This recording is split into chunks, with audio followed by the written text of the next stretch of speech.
Então, a psicanálise, como diz o Lacan, custa caro. Custa o analista. Né? Então, a cada pessoa que eu vou escutar, eu tenho que me desvestir de mim, porque eu tô ali para escutá-lo. Então, o que eu acho, o que eu penso, o que eu prefiro, não interessa. Não é problema meu. E esse distanciamento é muito importante, é um exercício constante da minha análise, do estudo e da dedicação, né, nisso tudo.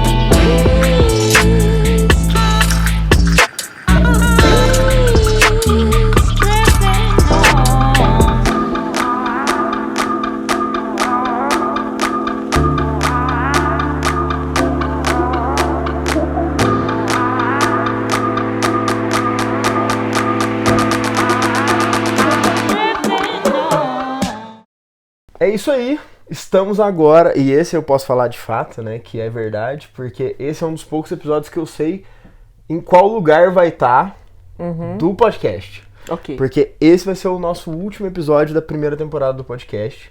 Eu sabia isso no primeiro episódio, então qual episódio abriria a temporada, e agora eu sei qual episódio que vai fechar a temporada. Mas os do meio, eu não faço a menor ideia de qual vai ser a ordem, ou de qual seria a ordem. E isso foi meio proposital, mas eu tô aqui hoje, gente, com a Roberta. A Roberta, ela é uma pessoa, assim, que eu admiro demais pelo que ela faz, pelo caminho que ela percorreu dentro do que ela faz. E eu trouxe a Roberta porque vários dos convidados que eu trouxe aqui, direto ou indiretamente, citaram ou pelo menos abriram temas que tinham a ver, dentro da minha percepção, porque eu acho que tudo tem a ver com isso no final das contas, com psicanálise, com o que nós somos um pouco mais a fundo do que efetivamente a gente entende. E a Roberta é uma pessoa que entende muito do assunto, então eu quero, por favor, que a Roberta se apresente para todo mundo, conte por que você está aqui também e que a gente converse um pouquinho aí sobre a psicanálise. Muito bem. Bom, obrigada, Guilherme, por me convidar. Meu nome é Roberta Ecleide de Oliveira Gomes Kelly, mas todo mundo me conhece por Roberta Ecleide. Ecleide não é sobrenome, é nome mesmo. O nome português era o nome da minha madrinha. Bom, eu sou psicóloga de graduação. Eu me formei em Belo Horizonte, na PUC, Minas, em 1986. Esse ano eu faço 37 anos de formada. Eu fui menina prodígio. Então, por azares da vida ou contingências, eu fui alfabetizada em Belém do Pará. Em Belém, antes da reforma de 1970, só existia alfabetização. Não existia educação infantil, não existia pré, não existia nada. Então você fazia alfabetização e já ia direto para o primeiro ano. Então assim foi, né? Pronto. Eu fiz com 4 anos de alfabetização, primeiro ano com 5 e assim segui tudo, né? Com 16 estava entrando na faculdade de psicologia, né? Uma maluquice total, né? Eu sou da época que existia laudo para fazer a prova do vestibular e sou a prova viva de que isso é uma besteira. Né, porque eles deixaram uma menina de 15 anos, eu ainda estava, né, fazendo o colegial, né, e o científico, né, e aí já fui direto para a faculdade. Por um lado, foi um trator, né, assim, porque eu caí da adolescência para dentro de um curso de psicologia. Por outro lado, a minha turma tinha muitas pessoas jovens e a gente foi meio que acolhido pelos professores. Eu tive o privilégio de não ter que trabalhar para estudar. Que é um parêntese que eu abro, que faz parte de uma história que legitima que a educação salva, né? Se o meu pai não tivesse ido fazer o exame de admissão e tivesse ido para o Colégio Pedro II no Rio de Janeiro como interno, né? E quando eu falo isso, gera um monte de pruridos, né? Mas é uma cota, Sim. Né? Ai, mas foi mérito dele. Sim, mas se não tivesse a vaga, ele não teria conseguido. Então, ele entra no Pedro II com 11 anos e sai aos 16 direto para a aeronáutica, né? E meu pai cumpriu toda a carreira até brigadeiro. Então, assim, por causa disso, o meu pai fez 3 faculdades, eu tive uma educação privilegiada, ele cuidou dos meus avós, dos meus tios, enfim. Então, eu pude fazer a faculdade só com estágios. Então, eu fiz 3.800 horas de estágio. além das 600 regulares. Então eu fiz estágio em tudo que você possa imaginar. E os meus professores estavam começando a ler o texto do Lacan. O Seminário 1 chegou no Brasil em 1981, no ano que o Lacan morreu. Então a gente tinha professores, um especial, Estélio Lage Alves, de Belo Horizonte, que sentava e falava Lacan. E a gente ficava olhando assim, o que é isso que esse cara tá falando?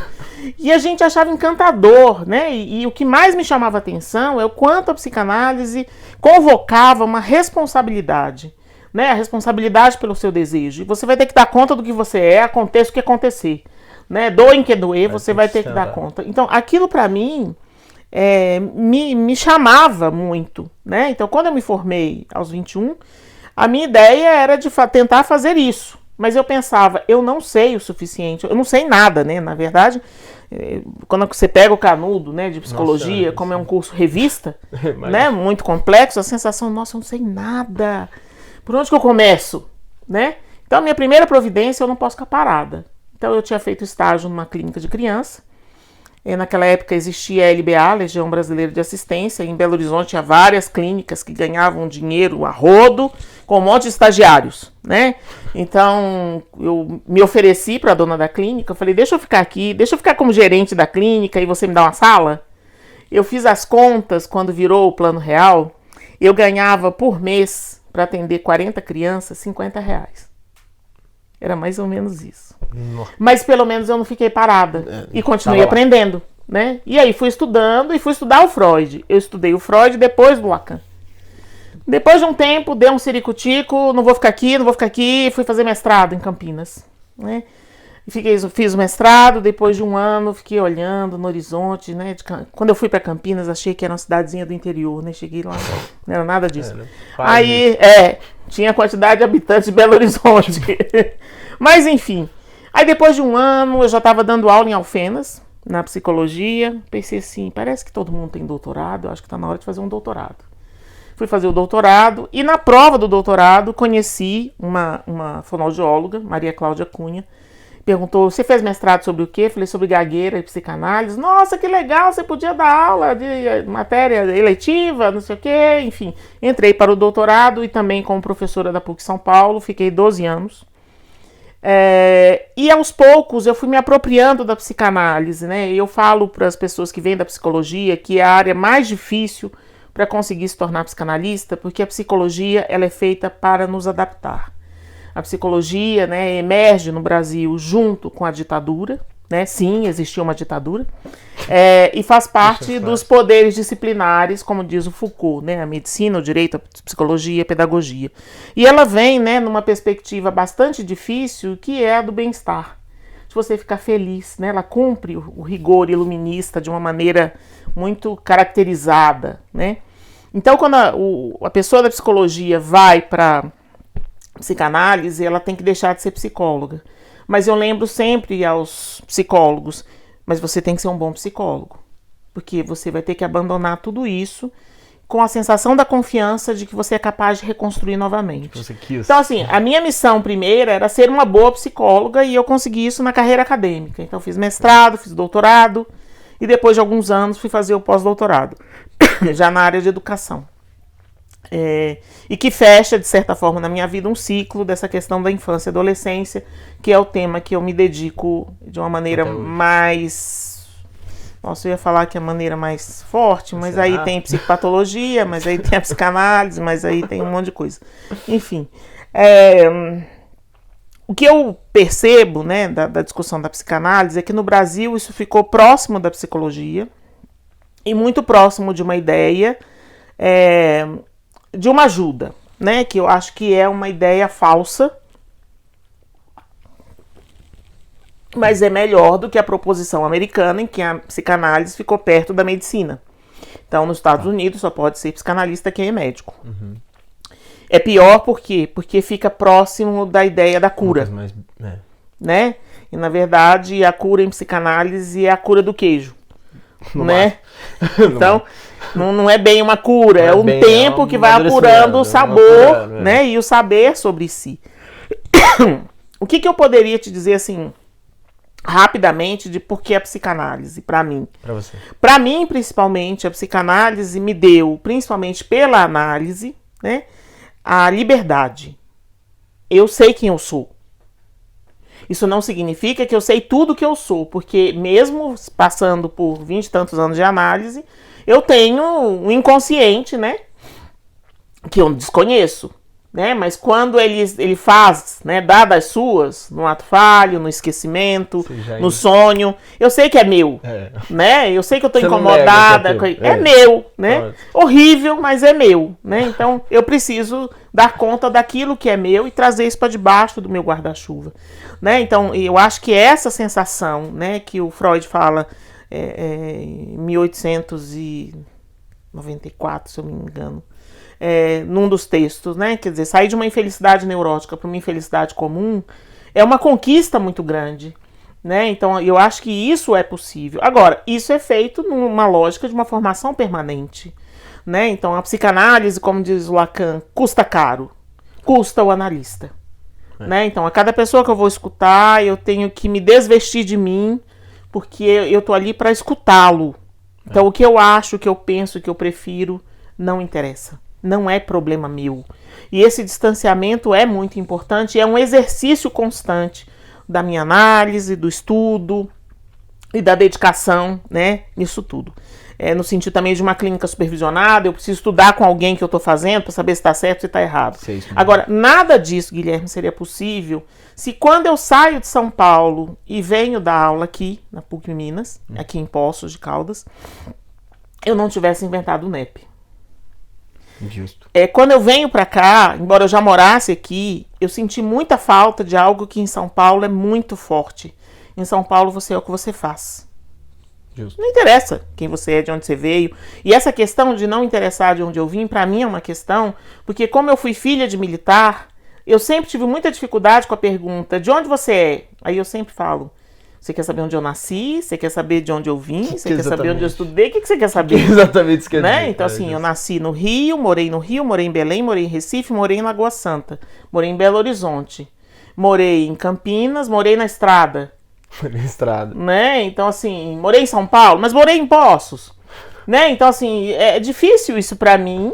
Né? Então, assim, o fato de poder estar num lugar que você é o que você faz, pra mim foi muito cativante quando eu cheguei em São Paulo. E aí, na hora que eu venho pra cá, só ficar aqui, né, eu me senti sem lugar.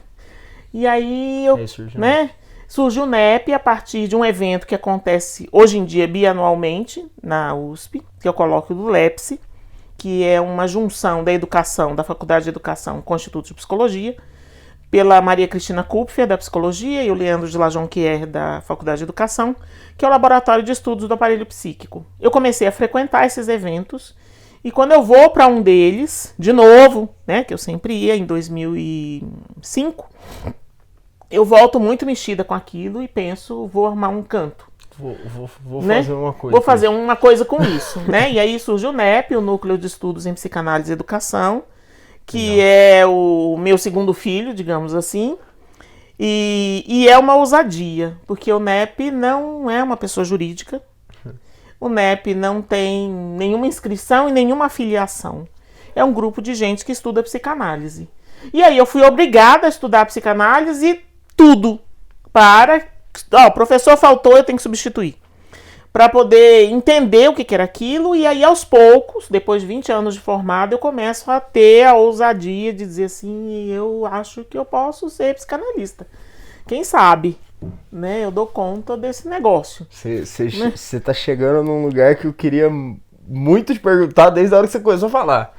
Que foi quando que você começou a entender que você era psicanalista. Quando o estudo começou a sentar e eu comecei a conseguir fazer aquilo que o Mezan fala num dos livros dele, que é a dissertação de mestrado, a trama dos conceitos.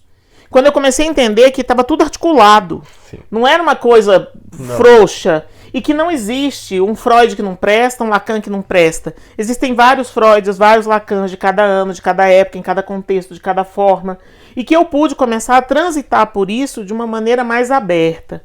Foram vantagens, assim, eu gosto muito de estudar línguas. Então, assim, eu estudo francês desde 1985, leio francês, né, com certa fluência, não falo com fluência porque não convivo, e eu estudo alemão há muitos anos, né, falo quase nada, mas eu pesco as palavras, eu entendo do que está falando, isso também me ajudou a compreender, né, essas duas faces, né, da teoria, que faz toda a diferença. Então, assim, na verdade, como a psicanálise chegou muito cedo na minha vida, ela se entranhou na minha vida, né? Então, assim, eu nunca fiz outra coisa, eu só fiz isso, né? Falar, ouvir, escutar, então eu sempre fiz isso. E a docência, ela preenche um espaço de transmissão que, para mim, faz a resposta daquela menina assistindo às aulas de psicanálise, entendendo a tal da responsabilidade. Então, na hora que eu me vi, né, sendo responsável pela transmissão, isso me organizou, né? E eu gosto muito de aprender, assim, é de um tamanho... As pessoas sempre falam isso, né? Nossa, mas você não é parâmetro. Então, não sou mesmo, porque eu vou abrir, eu vou ler, eu vou esmiuçar, eu vou descobrir a etimologia, da onde que vem, quem cantou a música, por que fez assim, por que não fez assado, qual foram os bastidores, quem faltou, quem morreu no meio da peça. Eu vou querer saber todo o conjunto, e essa curiosidade faz com que eu saiba muita coisa. Então, realmente é um negócio, assim, que a minha pretensão é de fazer dessa transmissão uma coisa cada vez maior, porque realmente é muita coisa, né? E tem muitos aprendizados e muitas leituras e muitos escritos, né? A psicanálise é uma teoria bastante fértil, né? Com ótimos teóricos, de discussões muito consistentes, e ela é uma teoria. O que eu acho mais legal é uma teoria. Né? Ela não é religião, ela não é dogmática. Ah, mas aí as pessoas não explicam o que é. Então, mas realmente, para você entender, você precisa passar para dentro. Pronto. Não dá para saber de fora.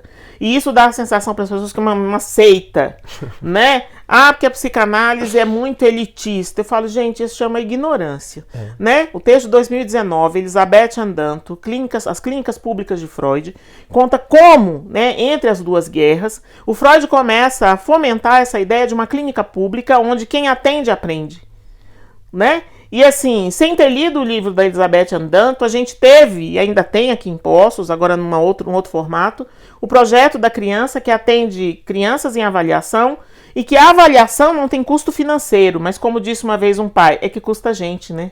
Falei, custa você senta no chão, você fica comigo, você brinca comigo, eu cobro você, é isso que custa, né? E quem faz comigo, aprende comigo, custa muito mais caro do que o dinheiro, porque o dinheiro resolve. Né? R$10 na minha carteira, zera, é tudo R$10. Agora, o seu empenho, a sua dedicação, o seu compromisso, né? Quer dizer, você estar ali comigo, você pensando com a sua criança, o que você vai fazer com isso, isso tem que ter uma marca, né? Tem que fazer um divisor de águas. Ah, mas todas as crianças ficam em atendimento? Não ficam, porque é caro demais. Né? E outra, a ideia da psicanálise é que o sujeito seja livre. O filho é dele, ele não é obrigado a ficar comigo. Ele pode ficar um tempo e ir para outro lugar e querer uma outra perspectiva. Tá tudo certo. Não tem problema, mas o tempo que ele ficar, ele vai caminhar. Então, quando eu vejo as pessoas dizendo assim, porque a psicanálise é para poucos. Não é para poucos no sentido do dinheiro. É para poucos nessa dedicação. E aí, como ela não é regulamentada, embora a gente já tenha aí bacharelados em psicanálise, ela cheira a charlatanismo. Né? Porque eu não tenho um diploma. Então, mas o que faz você ser psicanalista é você sustentar a psicanálise, né? Então, assim, quem não sustenta a psicanálise nos seus conceitos, nunca vai ser sustentado por ela. Né? Essa frase não é minha, é da Alessandra Maestrelli, que é uma colega que dá aula no NEP, e que eu traduzo de um jeito um pouco mais chulo, né? Que a psicanálise é a amante maldita, né? Daquelas do Velho Oeste, né? Ou você é todo dela ou ela não é nada sua. Então, assim, você tem que... Não é bico. Às vezes os alunos... porque aí eu quero começar a atender, vou pegar, sublocar. Não faça isso. Ou você pega uma tarde e fica lá. Você tem que ficar lá, para ela. Aproveita a tarde para estudar, para ler as coisas, para conversar. Viva ela. Ela tem que fazer parte da sua vida. A sua análise tem que roer você por dentro. Né? Você tem que conseguir ficar em carne viva das suas repetições, das suas defesas. E você está fazendo isso com alguém que já passou por isso. Eu sou muito imagética, né? Então, assim, na minha imagem, né, uma análise tem uma figura, estilo... eu gosto muito de filme de terror também, e de leitura de terror. Pronto. Tem estilo Hellraiser, né? Uhum. Então, todo cicatriciado, debaixo de um guarda-chuva, né? Tomando uma água com gás, né? Enquanto o outro está ali escaldando no sol, em carne viva, perdendo suas defesas. Porque é isso, o analista já passou por isso, né? Então, assim, ser psicanalista é dar conta de uma canga pesada. Lembra lá da canga do boi. Uhum. De um lado você carrega técnica, do outro lado você carrega compaixão. Sim. Então, a sua análise faz você saber que todo sofrimento é válido. Seja do bebê, seja do adolescente que perdeu a paixão platônica, seja da mulher deprimida, seja do homem que perdeu o filho. Todo sofrimento é válido. E você sabe disso porque você sofre. E porque você sofreu e teve que encontrar um caminho para o seu sofrimento. E de outro lado é uma técnica, porque não é filantropia. Sim. Você não faz isso para ajudar ninguém. Sim. Você faz isso porque este é o caminho. A psicanálise melhora? A psicanálise muda. Se melhora... Se melhora... É outro departamento. Não tem evidência. Não tem evidência para isso. Mas que você muda, porque você ouve. Né? E o escutar o outro, não no enunciado, mas na enunciação, é transformador. Sim. Né? Então, faço um pequeno exemplo clínico que não vai denunciar ninguém. Né? A pessoa chega na análise com os braços com bolsa, guarda-chuva, casaco, para no meio da sala e pergunta: onde eu coloco minhas coisas? Bom, se eu for responder, né, ao código linguístico, exatamente, ali, né? Mas se isso for uma mensagem do inconsciente, pode ter um monte de respostas, inclusive nada, né? Onde, né? Mandar embora, né? Sentar e não dizer nada, né? Porque são as minhas coisas. Onde eu coloco as minhas coisas? Acho que essa é a questão principal de uma psicanálise, né? Onde eu me coloco com as minhas coisas, do jeito que eu sou, né? E pago o meu preço de ser quem eu sou. Em 2019, teve o Fórum Mineiro de Psicanálise na sua 10ª versão, em Divinópolis. E nesse evento, o Christian Dunker faz uma fala sobre necropolítica. E foi a primeira vez que eu entendi que era a discussão da necropolítica. Que eu ouvi aqui, ali, lá, né? Mas não entende.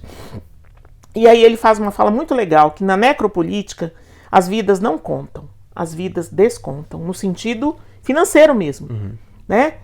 Mas o sofrimento conta.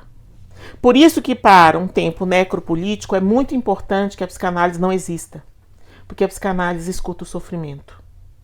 Então nós somos uma teoria, né? Ou nós somos aqueles que defendemos uma teoria que escuta o sofrimento, sem passar a mão, sem passar pano, sem ter dó, né? Sem agradar, sem ajustar, sem ignorar, né? E suporta. Por isso que a psicanálise custa caro, muito caro, porque você vai sentar e escutar pessoas sofrendo, né? E aí você lembra da sua análise, a compaixão. Aí você lembra da técnica, né? Eu tenho que fazer ele sair daí e fazer desse sofrimento um caminho, né? E aí eu tenho que estudar, e aí eu tenho que discutir com alguém sobre aquilo que eu faço, e aí eu tenho que ouvir do outro: você está fazendo errado, né? E não é assim, e leia isso, e leia aquilo, e veja de novo, né? Eu brinco, eu ganhei outro dia de um colega que trabalha no NEP, do Erickson, 2 livros. Falei: vem com vidas? Porque não tem horário mais para ler um tanto de coisa. Vem, né? Com algumas horas a mais. Vem com horas a mais, dilata o tempo, né? Vai pro metaverso para poder ler, né? Poder ler. Então, assim, a psicanálise, para mim, é uma coisa apaixonante porque é a minha vida inteira. Eu tenho 57 anos.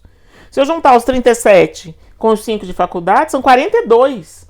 Que eu ouço isso, que eu leio isso, que eu penso assim, né? Que isso faz parte da minha experiência de vida.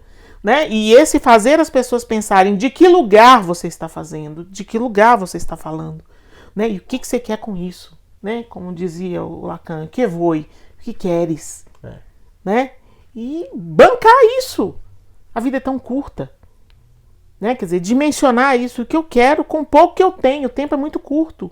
Eu só tenho o dia de hoje, eu só tenho esse momento. O que eu posso fazer? E quanto vai me custar? Então, há aí uma responsabilidade, né, do meu ponto de vista, que precisa ser sustentada e que a psicanálise me ajuda a fazer isso de uma maneira cotidiana, sofrida, sim, sempre há sofrimento, né?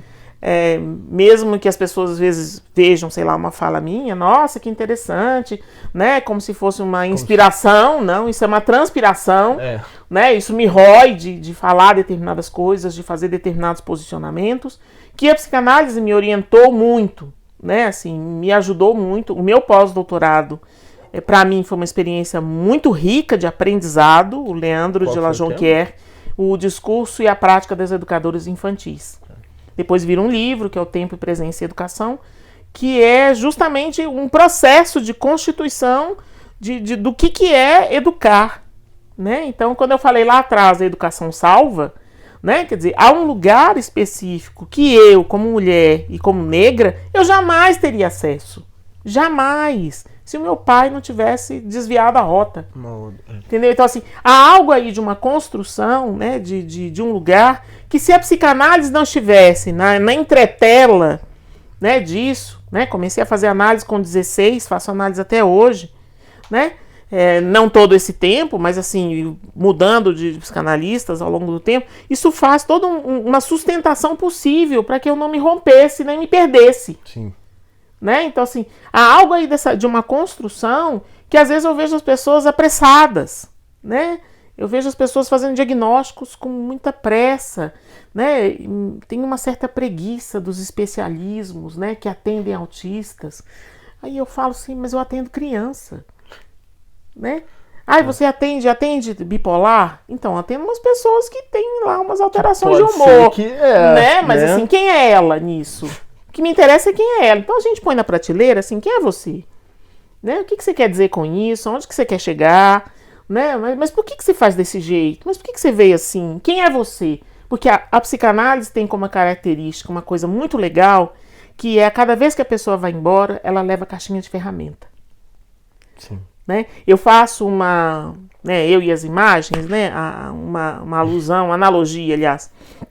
A Marilyn Monroe, quando canta Parabéns pra Você, pros Kennedy, né? Então ela tá com um vestido lindíssimo que foi costurado no corpo dela e ela tá nua debaixo do vestido. E quando, diz a lenda, né, que quando ela se abaixa para agradecer, o vestido rasga. Então, uma análise produz uma roupa para você vestir, nu, e que rasga. Ela não é perfeita, né? Não vai servir para sempre. É para aquele momento e você tem que estar disposto a fazer outra roupa. E outra roupa, e outra roupa. Toda análise produz um analista de si mesmo. Então ele tem que ir embora e levar ele, sempre. Então eu tenho um compromisso técnico de fazer ele se ver. Mas se eu nunca me vi, como é que eu vou ensinar para o outro se ver? Como é que eu vou... Né? Então assim, no meu entender, né, a minha análise talvez seja interminável. Freud tem inclusive um texto que discute isso, análise terminável e interminável.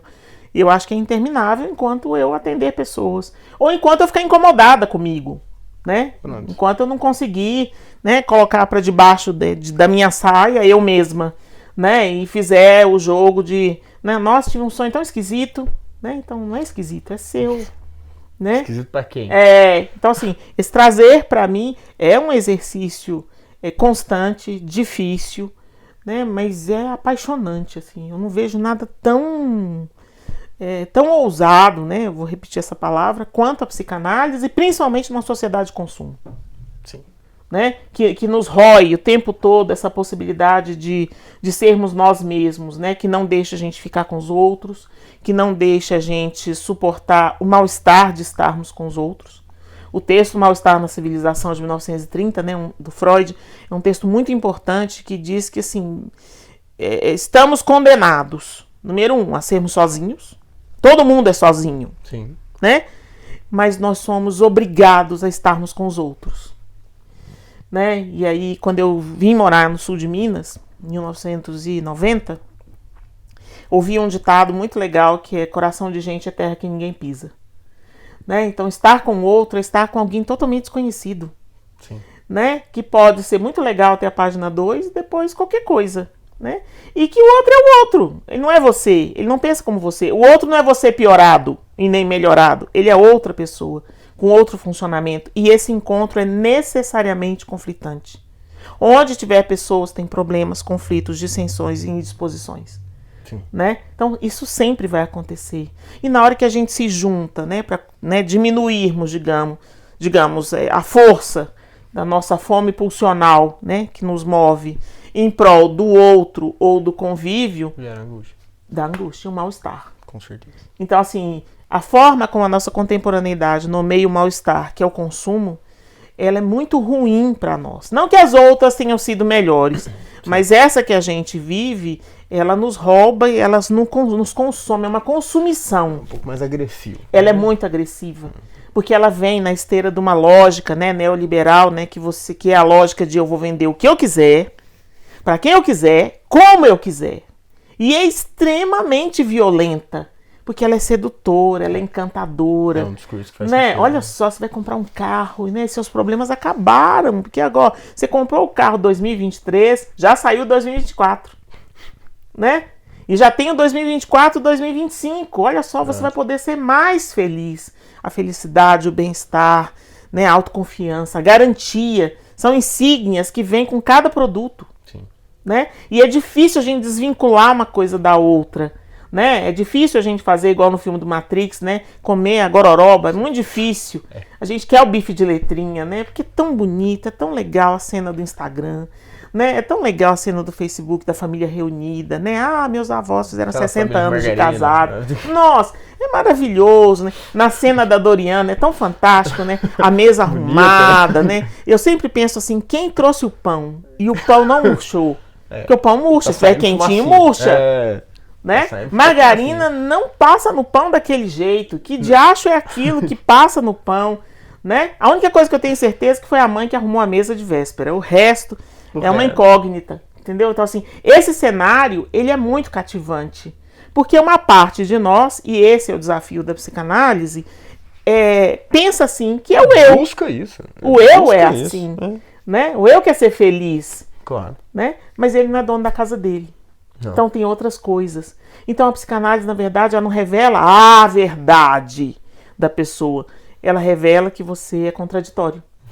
Você é dividido. Revela que a verdade não necessariamente é uma verdade. Sim. Que tem coisas ali que você jamais aceitaria, mas que são suas. Sim. Que eu brinco que é o fundinho da caixinha do leite condensado. Quem gosta de leite condensado, eu não gosto, mas tem gente que gosta. E aí, né, come, e a caixinha tem um restinho ali que não sai. Não sai, né? A gente corta e lambe o resto. Mas na vida real não tem como cortar a gente. Não. Então fica um fundinho, às vezes seu fundinho quer coisas que você fala, mas não faz sentido, não é possível. Todo mundo já viveu isso, nos apaixonamentos, né? Que você fala assim, não dá pra viver com essa pessoa. Não tem lógica. Não tem lógica, essa pessoa me faz sofrer, essa pessoa me magoa, ninguém gosta. Olha a outra pessoa, todo mundo gosta, a família gosta, dá certo, a pessoa me cativa. Mas eu não quero, eu quero aquela. Mas não vai dar certo, mas eu quero. Né? Então assim, o nosso fundinho de leite condensado, ele é terrível, né? Mas ele é a gente. Então você vai ter que abraçar aquilo, pôr pra dentro, né? E ver o que você vai fazer com aquilo, porque é teu. Toma o teu desejo nos braços, porque é teu. E aí vem um outro problema da psicanálise, além dela não ser didática. As palavras mudam de sentido, né? Então assim, o que é o desejo? O desejo é movimento, e é um movimento constante em busca de algo que nunca existiu.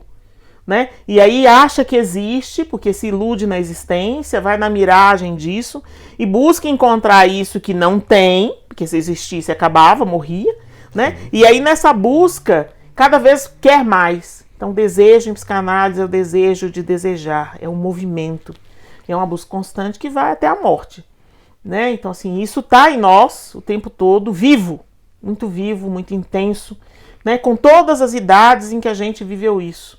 Né, e que faz a gente sonhar com a criança que fomos, com histórias que a gente já superou, com histórias que a gente nem lembra mais, e que traz para nós de novo, ó, tem mais um pedaço de você que a gente achou aqui no fundinho da caixa, tem mais uma coisa sua que apareceu não sei da onde, né, e tudo isso é teu, e tudo isso é teu, e tudo Toma isso é teu. Toma isso aqui. Toma isso aqui, é teu.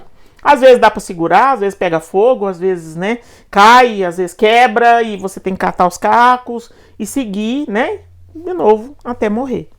Vamos seguir uma lógica de que, tipo assim, nem todas as pessoas que estão ouvindo esse podcast têm alguma base de psicanálise para entender muito bem do que a gente tá falando. Na verdade, sim, eu até, né, gente, assim, peço uma desculpa, porque de fato o assunto é um assunto não muito palatável mesmo, assim, faz parte, né? Mas assim, você falou de algumas coisas que, na verdade, essa questão do eu, né, do que seria o que poderia se chamar também de consciente, né, em determinado grau, né, ou de uma maneira um pouco mais didática. E a gente fala muito do que não é o eu, né? Então, assim, explica pro pessoal um pouco o que é isso. O que é isso que você tá falando? Tá. Nesse aspecto. Bom, primeiro a própria nomenclatura, né? Sim. Quando o Freud é traduzido do alemão para o inglês, a pessoa responsável por isso, que é o James Strache, achou que a psicanálise estava muito coloquial, assim, muito corriqueira. Então ele resolveu inventar umas palavrinhas. Então ele inventou o ego, superego, o id, mente é uma palavra também bastante complexa, assim, o que é a mente, né? Mas ele inventou também. E foi tentando cientificizar a psicanálise do jeito que ele achava. O que o Freud descobre num primeiro momento, né, que a gente chama de primeira tópica? Que tem um funcionamento que não é o mesmo dentro da pessoa. Então, por exemplo, saiu inclusive agora, esse ano, da editora Autêntica, o Gilson Iannini, que é um psicanalista de Belo Horizonte, está liderando, junto com Pedro Tavares, a edição das obras incompletas de Sigmund Freud, né? Em contraposição à edição da Imago, que a gente lê desde sempre, né? Que daí depois do inglês vai para o português, as obras completas, né? Em 2010 o Freud cai em domínio público, então começam a emergir as traduções diretas do alemão, né? Então essa é uma bastante boa, assim, bastante consistente. E saiu agora a Psicopatologia da Vida Cotidiana, né, que é um texto fantástico, né? Aliás, fazendo propaganda, quem tiver interesse, amanhã, quarta-feira, né, acho que não vai dar para ver, mas depois vai estar gravado, quem quiser depois assistir, um projeto meu que chama Freud Paralelo, que a gente vai ler textos, né, do Freud pouco lidos. Show. E aí eu vou começar pela Psicopatologia da Vida Cotidiana, e esse é um texto que o Freud discute os esquecimentos, os atos falhos. Eu ia falar uma coisa, falei outra. Né? E aí eu descubro que eu falei outra na tentativa de não dar importância para aquela que está me incomodando muito, né? Então eu troco palavra, troco o nome, eu esqueço o caminho, o que era usual, e ele vai fazer toda uma discussão, né, desse acontecimento num livro que é um dos livros mais lidos no mundo e mais traduzidos, e de 1901, em que ele vai dizer assim, olha, tem algo errado aí, que não funciona do mesmo jeito da lógica consciente, mas que nem por isso deixa de ter uma lógica. Então, essa primeira descoberta do Freud, né, que a gente pode localizar em 3 grandes textos, a Interpretação dos Sonhos, de 1900, Psicopatologia da Vida Cotidiana, de 1901, e o Xistes e sua relação com o inconsciente, de 1905. Vão contar para nós dessa primeira tópica. Então, na verdade, no psiquismo existem 2 sistemas, o sistema inconsciente e o sistema pré-consciente consciente, que emergem juntos. O sistema inconsciente é um sistema de registro, e o sistema pré-consciente consciente é um sistema de percepção, né? A montagem desses sistemas segue lógicas diferentes. Então, eu tenho uma lógica de funcionamento do processo primário no sistema inconsciente, de condensação e deslocamento, de imagens, de registros imagéticos. Por que imagéticos? Vamos lembrar o bebê. O que o bebê entende de palavra? Nada, né? Então, o que ele recebe? Ele recebe informação sensorial, porque o nosso cérebro foi feito para processar sensorialidades, né? Então entram todas as sensorialidades, né? Audição, visão, olfato, paladar, tato, mais a propriocepção, como a dor, e isso precisa ser representado. Para quê? Para eu poder me proteger. Para que se acontecer de novo, como é que eu faço com isso? Né? Sentir fome, o que eu faço com a fome? Eu tenho que buscar o alimento. Para ter essa ação motora, eu preciso saber onde é que está. Então, tem que ter uma projeção de uma representação, né? Então, essa primeira montagem, ela é imagética. Mas pensa, isso seria, se fosse registrar imageticamente tudo, isso não seria econômico. Não. Como você vai registrar tudo? Inviável. Então, como é que registra? Por qualidade. Né? Então, assim, a qualidade do doce, a qualidade do claro, a qualidade do escuro, a qualidade de cada coisa, e junta isso e só registra de novo se for novo. Pronto. Né? Então, pensa um bebê mamando, né? Um bebê mama, em média, 8 vezes por dia, né? Então, um bebê de bebê de, sei lá, de 1 mês, 30 dias, né? Quer dizer, já mamou 240 vezes. Então, já tem uma rotina de acontecimento previsível. Cada vez que ele vive uma experiência que qualitativamente é igual a outra, ele não registra mais, só registra nova. Né? E isso vai fazendo uma associação dessas representações por condensação e deslocamento. Então, assim, chegou uma informação nova. As outras são antigas? São. Então, a gente junta as antigas na nova e faz um novo bloco. Então, as representações de coisa, que é o nome que a gente dá para essas representações imagéticas no inconsciente, elas se unem todas e é como se fosse uma massa só. Um código finito, aliás, infinito, né? Porque você pode ter várias sensações, mas o uso é limitado, porque cada representação puxa a outra. Ela precisa da outra. Sim. Só que essas imagens, elas não são viáveis. É só a gente lembrar do sonho. Quando a gente tem um sonho, você quer contar para alguém. Aí você... Então, era uma placa que piscava água, mas não era água. Mas era água, mas não era água. Né? Então, o não é, como acontece, assim? Né? Facilmente para o inconsciente. E aí, quando a gente vai, né, para o lugar da palavra, que é um código finito, de uso ilimitado, eu preciso traduzir. Então, a gente poderia dizer que tem um primeiro espaço de inscrição, que são esses sinais sensoriais, ou sinais perceptivos, como diz o Freud. Um segundo espaço, que são das representações de coisas, que é uma transcrição desses sinais, e depois um terceiro espaço, que é a tradução disso para as palavras, né? E aí, nessa tradução, como dizem os tradutores, a gente tem uma traição, porque aí não vai do jeito que é, né? Eu brinco que na hora que passa, né, para o pré-consciente consciente, segue a lógica do poema da Cecília Meirelles, ou isso ou aquilo. Então agora você vai ter que colocar isso em palavras. E aí a quantidade de palavras que dão conta disso, ela é finita, né? Mas o uso é ilimitado. Eu posso fazer uma conjunção, né, das palavras e criar um tanto de possibilidades, que é isso que faz a nossa singularidade. Sim. Então esses dois sistemas funcionam juntos. Em 1923, o Freud vai estabelecer a segunda tópica, né? Quando ele estabelece a segunda tópica, ele pensa em instâncias. Então, é como se fosse, a primeira tópica são os lugares. Você comprou o terreno, demarcou o terreno, aqui vai ser o quarto, aqui vai ser a cozinha, aqui vai ser a sala. Agora são as pessoas que vão morar nessa casa, né? O ego, o id e o superego, né? Ou melhor, o eu, o isso e o supereu. O isso é todo inconsciente, todo. Então, o isso é o inconsciente dinâmico. Aquele que recebe e monta as representações é o inconsciente estrutural. O dinâmico é como isso se articula, se organiza, né?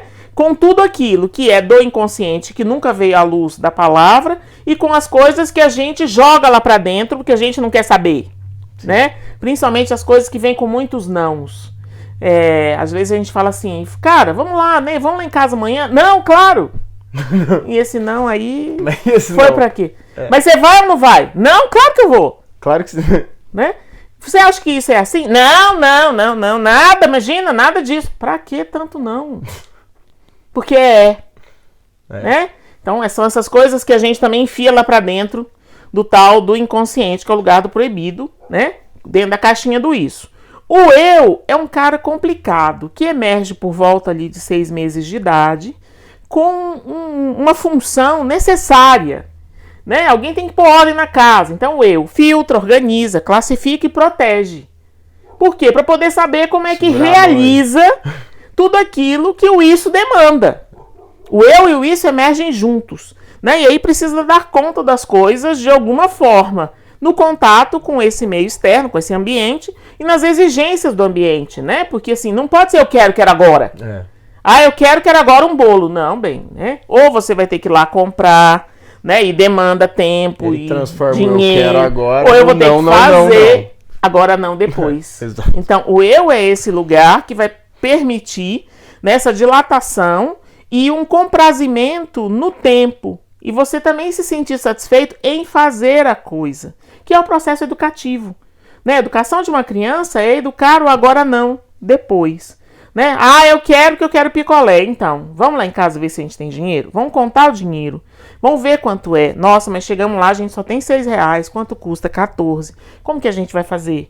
Né? Não, mas eu prefiro o de 6 mesmo. Então tá bom, senão a gente pode guardar para semana que vem juntar o dinheiro, né? E aí isso faz com que a criança consiga esperar. Então saber esperar é extremamente importante por causa daquela historinha lá da civilização. Porque na hora que ele estiver junto com o outro é o outro. Ele tem que saber negociar, então ele vai ter que esperar. Né? Então o eu é essa instância que de um lado vai fazer isso muito bem, principalmente no sistema pré-consciente e consciente, porque o eu é a casa da percepção. O problema é que tem um momento da vida da criança, por volta ali de 8, 9, 10 anos, que ela começa a ter uma percepção das coisas um pouco mais aguçada, né? Eu falo que a criança até essa faixa etária, ela é rasa, né? Então, por isso que o mundo da criança é tão bem definido, né? O bom é bom, o mal é mal, o certo é certo, o errado é errado. Né? Uma criança de 9 anos, ela já começa a ver que não é bem assim, como se ela criasse densidade. E aí ela começa a perceber que os adultos têm defeito. Né? Que a mãe dela, tão legal, né? Ela é flácida, né? Que o pai tão bonito, ronca, come de boca aberta, né? Então, assim, tem alguma coisa errada, é uma fase que a criança fica tentando consertar os pais, critica muito. Não faz isso, não faz aquilo, porque não é assim, porque você tá feio, porque você tá errado, porque não sei o que, não sei o que, não sei o que. E aí depois ele começa a entender que é assim mesmo, né? E ele dá de topo, assim, dá com a cara no muro da morte. Né? Então, por volta ali de 9, 11 anos, a criança encontra a morte, que é, assim, a fronteira final. Poxa, como assim morre? Né? Porque até agora eu achei que morria, porque era velhinho, que estava doente, porque fez feiura, né? E foi atropelado. Então, assim, essas eram as condições de morrer. Pronto. Né? Então, mas morre todo mundo, menos as flores de plástico, porque não estão vivas. Tudo que está vivo morre. Tudo que está vivo morre. Né? Eu também. Eu não. Vai morrer tu. Eu não vou morrer, não. Quer saber disso, não? Aliás, não quero nem saber mais de vocês. Esse negócio de nenhum adulto. Né? E aí eu enfio tudo que eu vivi em 10 anos da minha experiência de infância, de amor pelos adultos, pela família, onde? No inconsciente. E aí emerge o super-eu. Como aquela instância que é a norma daquilo que você recebeu durante toda a sua infância. Seja lá o que for. Então, se você teve uma infância permissiva, né, a norma do super-eu é aproveita. Se você teve uma educação mais delimitada, né? Faça, não faça, deve, não deve, enfim, né? Dá pano pra manga depois dessa discussão, dá um programa inteiro, né? Senhora. Então, assim, o eu e esse super-eu, né? Eles têm esse lugar, e quando o super-eu emerge, junto com isso, o eu que filtrava, organizava, classificava e protegia, ou categorizava e protegia, ele agora defende. Né? Porque ele agora tem que se defender dessas coisas que ele mesmo se livrou para dentro dele, enquanto psiquismo, né? Então, os mecanismos de defesa do eu estão no inconsciente, né? Então é como se a gente tivesse o eu e o eu, um eu que está para dentro do inconsciente e um eu que está para fora. E aí a gente tem um conflito desses eus, porque se o eu que está do lado de dentro libera, ele tensiona o outro sistema. Se ele reprime, ele tensiona o anterior. Então, nós somos o fruto desse contraditório, né? Então, eu quero isso, mas eu não devo isso, mas eu quero, mas eu não vou fazer. Nossa, eu não vou fazer de jeito nenhum, quando vê, já fez. Pronto. Né? Então, assim, não sabe nem por que fez. E nem sabe por que fez. E isso é honesto, né? Porque você fez, eu não sei porque eu estou fazendo isso. Então, o que a psicanálise ousa dizer é, você sabe, você não quer saber. Né? Então, assim, se você veio, nós vamos ver, porque o inconsciente é inconsciente para o sujeito, não é inconsciente para mim. Eu olho nele, eu vejo. Só que não adianta eu contar para ele. Ele tem que passar pelo processo de construção desse saber. Então a gente tem de um lado um sistema pré-consciente consciente, que é a casa do conhecimento, e a gente tem no sistema inconsciente a casa do saber. Né? O problema é que na casa do saber está a fonte de toda a sua energia de acontecimento. Sim. Né? E o eu fica ali no meio do caminho, mais ou menos como a governanta da casa. Tentando. Aquela governanta velha, né? Que você sai de manhã e fala, fulana, tem muita carne moída, faz um pastel. Você chega à noite e tem macarronada, né? Então ele dá um jeito de não fazer porque ele acha que ele é dono da casa. Então é preciso lembrar ele, você não é dono da casa. Tem outras coisas que acontecem, a revelia dos seus quereres, que é esse movimento do desejo inconsciente. Então, assim, não sei se deu para esclarecer ou confunde mais. Psicanálise tem esse defeito. É isso que eu ia falar. É isso que eu ia falar. Cada vez que a gente abre, Cada vez que a gente abre, não vai. A gente abre. Sim, sim. Mas esse livro... E vai mais longe. Esse livro do Freud, assim, recomendo a leitura do Freud, tanto da Companhia das Letras quanto da Autêntica.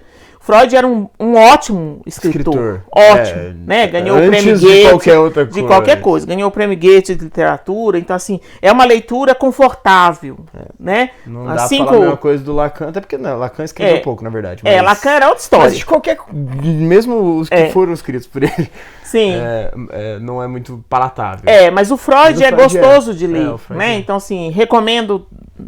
dentre tantos, mas assim, tem 3 grandes obras muito boas: Psicopatologia da Vida Cotidiana, 5 lições de psicanálise, que foram as palestras que ele proferiu em Nova York, e o último livro, que é o Compêndio de Psicanálise. Conferências introdutórias. Conferências introdutórias também é boa, mas é que é enorme, né? É grande. Né? Então... Interpretação de sonhos, gente. A primeira parte da interpretação de sonhos é difícil. Putz. Mas é de fôlego. Você pensa que o cara fez aquilo sem Google. Nossa. Não, sem internet. Aquilo é um absurdo. É que ele faz um compêndio geral sobre tudo que todo mundo já tinha escrito sobre sonhos alguma vez na vida. E aí você fala, não é possível. Não é possível que ele conseguiu juntar. Sim, são 2 volumes. De fato. Né? E que ele achava que ia ser um grande sucesso, e por isso que ele fez questão que fosse lançado em 1900 e foi um fiasco. Porque ele escreveu em 1899. Né? Foi um fiasco. Exatamente, foi. Né? Porque são 2 volumes.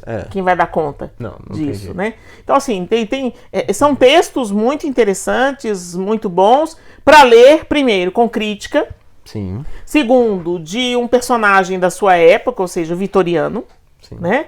Então, para alguém vitoriano, ele até foi muito longe, né? E que ousou ser um livre pensador, que é hoje, na nossa época, uma raridade. Sim. Uma pessoa que queira escrever a partir das suas próprias reflexões. Sim. E que a gente tem que privilegiar, porque isso são tesouros da humanidade. Com certeza. Isso aqui constitui saber secular, né? Então, assim, podemos fazer uma série de apontamentos críticos. E, claro, era humano. É lógico. Né? Toda regra tem exceção. Sim. Se toda regra tem exceção, deve ter algo que exceda a regra, que é a regra que não tem exceção. Todos somos imperfeitos e defeituosos. Né? Todos. Nós, o Platão, todo mundo. Né? Então é só uma questão de encontrar qual defeito, mas todo mundo tem defeito. Por que Freud não teria? E eu acho que é isso que incomoda. Sim. Como assim a gente lê e encontra os erros do Freud? Como assim a gente lê o texto, por exemplo, de Leonardo da Vinci e tá errado? A interpretação que ele faz tá errada, porque não era aquilo. Ok, mas o raciocínio tá certo. Sim, a lógica. A lógica tá certa. Né? O Lacan fez muitas coisas erradas, falou besteira. Mas a gente fala besteira. Né? Então, assim, isso não invalida. Exatamente. Não invalida. Né? Todos os grandes pensadores da física, da medicina, sei lá, da geografia, falaram besteira em algum momento e tiveram vidas equivocadas e esquisitas. Sim. Né? E tiveram questões muito difíceis. Né? Então, você pensa a Hannah Arendt, né? que se apaixona pelo Heidegger, né? Com uma pessoa bastante polêmica, né? Aproximado das questões nazistas ou não. Aí você não vai ler Heidegger. Pronto. Né? Então, assim, você não vai ler Kant porque ele nunca saiu da cidade dele? Né? Assim, não faça isso, porque assim, são testemunhos humanos de fazer o melhor que se pode com aquilo que se tem, que eu acho que é a definição mais certa de castração. Não tem perfeito, não tem 100%, mas eu posso fazer o melhor possível, mesmo que pareça pouco, né? Mas eu fiz tudo de mim, né? E eu acho que cada um de nós, na nossa historicidade, é isso que a gente tem para deixar. Sim. É miúdo? É miúdo. Né? Mas pouco, sempre vai ser pouco. Né? A nossa vida é muito curta. Né? Mas assim, é importante que a gente, justamente porque ela é muito curta, que a gente viva ela ao máximo das suas possibilidades. Né? E que a gente transmita às crianças e adolescentes esse desafio. Né? Do que a gente faz com a agonia de viver. A gente vive. Mesmo sofrendo, a gente vive. A gente não se engana. Né? A gente não significa que você não vá, sei lá, usar qualquer coisa, se perder, mas você sabe que você está fazendo aquilo, né? E paga o preço dessa percepção. Sim. Bom, então assim, vamos lá. Primeira dica já foi procurar as obras do Freud. Sim. Porque dá pra ler. Dá pra ler. Eu não sou um cara assíduo à leitura, gente. Eu li e deu tudo certo. Então dá pra ler. Agora, bom, eu não sei, na verdade. você convida as pessoas a procurarem uma análise? O que você acha? Não, porque a análise vai ser por desejo. A pessoa tem que querer ter esse movimento de busca, porque é doído. Não é legal. Assim, vamos distinguir em duas coisas aqui. Eu acho que a gente vai concordar que a única forma de se entender de fato a análise é passando pelo processo de análise. Sim. Pronto, então isso não é estudando. Não é estudando. Então pronto, era isso que eu queria. Era aqui que eu queria chegar. Mas não convidamos todos a fazer análise. Não, a pessoa que fala que quer ir. Fala que quer ir. Sim, ela quer ir. Às vezes ela precisa ir ver o que é, se ela gosta daquilo. Que pode ser que ela não goste. Sim. Né? E tudo bem. E tudo bem. E tudo bem, né? Quer dizer, você faz uma militância pelo sujeito, né? O Marcelo quer falar muito disso. E assim, vem gente tudo quanto é tipo, e tudo bem. Tudo bem. E ele pode não querer, né? Ele pode querer alguma coisa estilo perfumaria, e tudo bem, a vida dele, tudo certo. ele arca com Beleza, isso também. Tá tudo certo também pra ele, né? Se é isso que vai fazê-lo estar, tá bom também. Tá bom também. Tá bom também. Ótimo, muito bom, Roberto. Bom, eu quero te agradecer muito por esse bate-papo. Eu acho que, assim, foi muito bacana. Eu não conhecia toda a tua história. Uhum. Continuei não conhecendo. Tenho certeza absoluta disso. Tem mais história no caminho. Tem muito mais história no caminho, mas é isso. Eu acho que a gente é um compilado disso também, né? Então, assim, isso é importante. Achei muito interessante a tua fala aí sobre o começar a se considerar analista. Depois de 20 anos de estudo sobre análise, então, assim, sobre psicanálise. Então, assim, eu acho que isso é uma coisa muito importante. E é isso, eu queria te agradecer. Eu que agradeço bastante.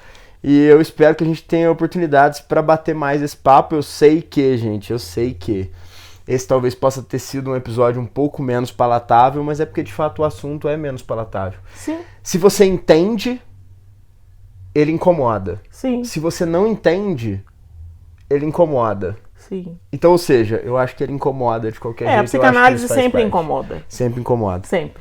Sempre incomoda. Muito obrigado. Muito bom. Obrigado, Roberto.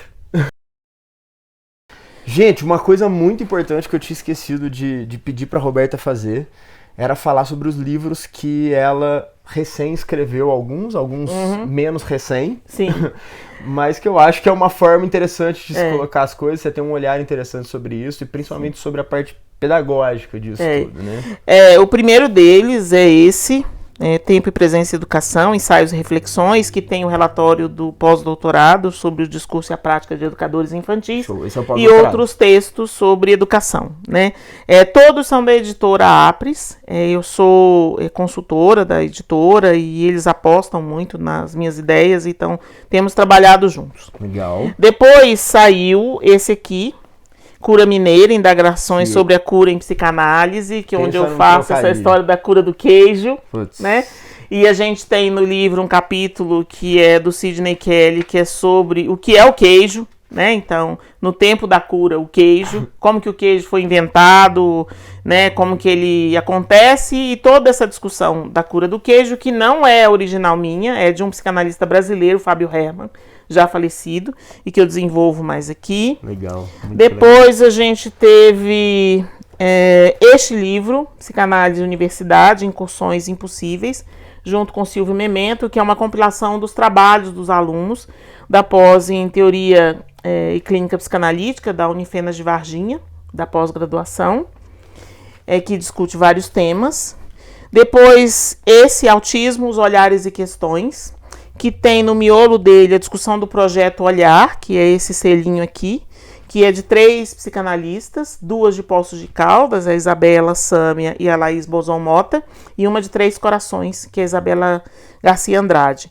Elas fizeram 4.000, eu sempre esqueço o número completo, 4.745 atendimentos em 3 cidades e sua micro-região, Poços de Caldas, Varginha e Três Pontas, usando um protocolo de avaliação de bebês, procurando riscos de constituição do sujeito, ou seja, crianças em risco de humanização.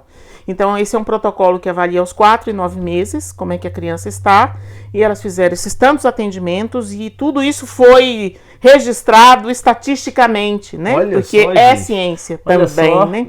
Então, tem todos os dados dessa pesquisa, que levou 3 anos, e eu fiz os inícios e depois os finais com outros colegas, discutindo, inclusive, autistas ficam adultos, e aí?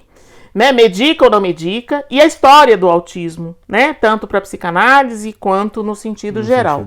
E o último que está, né, no seu lançamento agora é o Geração Pandêmica, Reflexões sobre a Infância e Adolescência em Tempos de Pandemia. E esse livro tem uma coisa muito legal, porque a capa, né, que é um relógio, são 2h37. Quem fez a capa foi o Jorge Augusto de Oliveira Gomes Kelly, meu filho, né, meu pimpolho. Na página 20 tem uma explicação importante na nota de rodapé. A OMS declarou o surto de Covid-19 em 30 de janeiro de 2020 como uma emergência de saúde pública em nível de alto alarme. Em 11 de abril, a OMS declarou a pandemia de Covid-19 e essa informação foi notificada em nosso país às 14h37. Quando os volumes chegaram no NEP, né, para a gente fazer o primeiro lançamento em junho, chegaram dia 5 de maio, foi o dia que a Organização Mundial de Saúde declarou o fim da pandemia. Então são 7 lives de 7 colegas que nós fizemos desde setembro de 2021, cada um fazendo uma discussão desse tema a partir da sua experiência, e outros colegas depois também produziram textos. E a gente transformou depois em livro. Dessa mesma lógica de lives que vira livro, tem o projeto Psicanálise e Arte, que a gente está agora em processo de escrita, e nós vamos começar o Isso é Arte, Psicanálise e Literatura. Né? Então eu tenho 2 projetos aí começando a se preparar para sair também. Então é isso. Muito Agradeço legal. A editora Apres. Muito legal, show de bola. Gente, assim, eu recomendo a leitura porque é isso, né? É uma forma diferente de perceber a educação e de perceber a psicanálise. Sim. Então, eu acho que vale a pena. Agora sim, muito obrigado. Obrigada, gente. Obrigada.